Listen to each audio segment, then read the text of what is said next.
বিশ্বকাপ ফুটবলের আই গ্রুপের হাই ভোল্টেজ ম্যাচে রাতে মুখোমুখি হবে দুই ইউরোপীয় পরাশক্তি ফ্রান্স ও নরওয়ে। যুক্তরাষ্ট্রের বস্টন স্টেডিয়ামে ম্যাচটি শুরু হবে বাংলাদেশ সময় রাত ১টায়।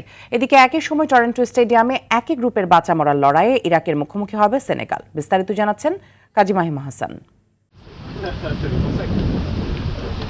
টুর্নামেন্টে নিজেদের প্রথম দুই ম্যাচ জিতে ইতিমধ্যে নকআউট পর্ব নিশ্চিত করেছে ফ্রান্স ও নরওয়ে।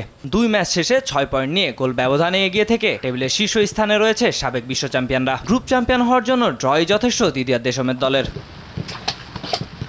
অতীতে ১৬ বারের দেখাই এগিয়ে ফরাসি বাহিনীরা। তবে দুই দলের শেষ দেখা হয়েছিল এক যুগ আগে ২০১৪ সালের এক প্রীতি ম্যাচে, যেখানে নরওয়েকে উড়িয়ে দিয়েছিল ফ্রান্স।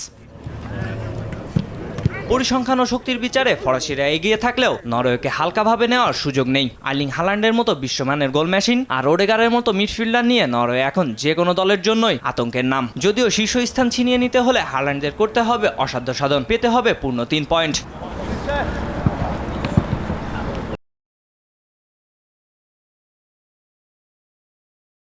এদিকে প্রথম দুই ম্যাচে হেরে ব্যাকফুটে রয়েছে সেনেগাল ও ইরাক।